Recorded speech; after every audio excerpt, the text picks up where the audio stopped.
Hey there, I'm Chantal, president of the Land of Brand, and today I'm going to share with you how to talk to your target market in a way that you are so right on, it is spooky.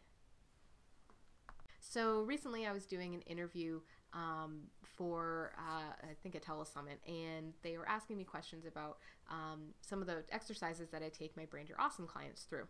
And so I thought I shared it with them, I might as well share it with you guys. And basically what I want to share is the three levels of your target market. And usually when you're hearing about target audience and choosing a target market, choosing a target audience, we're going to use those terms interchangeably. You are being told to narrow your target audience. Get it really, really specific. And while specific is the right word, narrow here is the word that I kind of want to I just want to put the kibosh on it. Because when you're thinking about narrowing your audience, that is a very limiting term. It doesn't feel good. It makes you experience a little bit of fear. Like if I'm narrowing my audience, then I am kind of narrowing who I can work with. Versus what I'd like to change this to is how are we going to deepen your target audience? How are we going to deepen the language and the connection that you have with who you're talking to?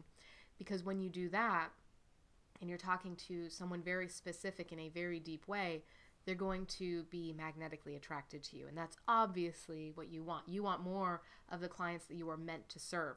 So without further ado, let's go into the 3 levels of target audience. So the first level is the target market.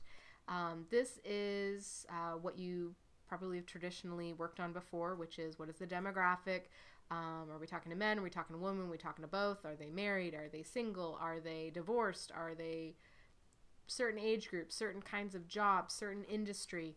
How many kids do they have? Do they not have kids? Like all of those demographic pieces that give you, a specific industry or market to talk to. And instead of narrowing that down, what we're going to do is we're going to deepen it one level to who within that market are your ideal clients. So your ideal clients have they share certain values with you. They have certain qualities about them. There's certain attitudes, certain things that make them the type of people that you want to work with. And also the type of people that are actually going to buy your programs. Because sometimes when you're looking at target markets, if you're narrowing your target market, you might be narrowing into a market or an audience that doesn't actually value your services enough to buy them. And obviously they need to value your services, otherwise they're not going to pay you. So ideal clients, let me just give you an example. We're going to kind of take something outside of the coaching industry because sometimes that's easier actually to grasp than within the industry. So let's look at dog walkers. So let's say your business is dog walking and your demographic are people that live in cities, they have families, they are working, 10 to 12 hours a day, and they they need their dog taken care of during that time because they obviously don't want to come home to a mess. So that is the target market. The ideal client are like, what kind of qualities would someone have that would make them an ideal client for a dog walker? Maybe they get BarkBox for their dog every month. Because clearly they want them to have stimulation, they want to give them new stuff, they're spending money on their dogs already. Maybe they make them homemade biscuits because they treat them like a part of the family. Do you guys see like how those qualities would lead them into wanting your services, like why that makes them an ideal client? An unideal client would be someone that really just leaves their dog outside, doesn't really care about their dog, doesn't treat them as a part of the family. They're just an animal in the house. They have a different attitude. And that's one side of the spectrum and another, and there's going to be people all in between. But we want to focus on who are those ideal clients that we want to sell our services to, because those are going to be the people that buy your services and that you're going to have more fun working with. So from there, we go to level 3, which is the avatar. So the avatar is, we're going to pick one person in that group that we are going to market to specifically. And you're probably saying, but Holly, you said we weren't narrowing. That's scary. I'm only going to market to one person? Yes, and here's why. When you're marketing to one person, it's kind of like you're going into a room and you're shouting one person's name versus you're going into a room being like, hey, you. Everyone's going to look, but then they're going to look away and go back to their conversation because clearly you're not talking to them.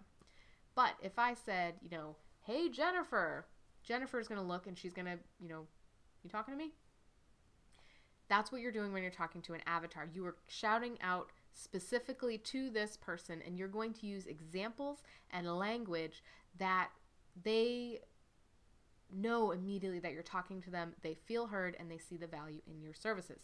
So going back to the dog walker example, let's say our avatar are people that own Chihuahuas. Or, if we don't want to get that specific, we could say small dogs. So the needs of someone that has a small dog or a Chihuahua in this instance is going to be a lot different than someone that has a Saint Bernard. They tend to think of their dogs a little bit differently. They treat them a little bit differently. Small dogs need to be treated differently than large dogs. They have different fears. You don't have to worry about a Saint Bernard getting stepped on. You don't have to worry about a Saint Bernard, squeezing out of a dog harness and running off. They might, pull your arm off and run off, but that's different. That's a different example. So when you're using very specific language that speaks to the fears that that person has based on their specific situation and the desires that they have for, in this case, their animal, you can market to them in a very effective way. So you could create an ad or a flyer or content around, why you only walk small dogs. Because, you understand how delicate they are and how they might be a little bit more nervous than larger dogs because clearly they have to be afraid of being stepped on. And you can speak to the heart of that owner, their worries, their fears, and they know, oh, this person gets it. Or, at the very least, oh, I don't have to worry about that with this person. So that is how you're going to target your audience very specifically, your clients very specifically, so that they feel like you're like reading their mind, like it's a little bit spooky how right on you are. So those are the 3 levels of target audience, so deepening the target audience from target market to ideal client to avatar. Now here's one little bonus tidbit that I'm going to give you, and that is that you can have multiple avatars. I do not recommend having multiple target markets, but you can market to multiple avatars. You can even offer the same offer to multiple avatars. So, dog walker example, because we're just going to keep on that same thread, you could create ads for small dogs and create ads for, sorry, I have a fly in my face. You can create ads for large dogs. Maybe you're walking them at different times. Same service, I'm going to walk your dog twice a day, but I do a large dog walk and a small dog walk for these reasons. This helps you stay very targeted in who you're talking to. People feel heard. They feel like your services and your packages are geared toward people like them.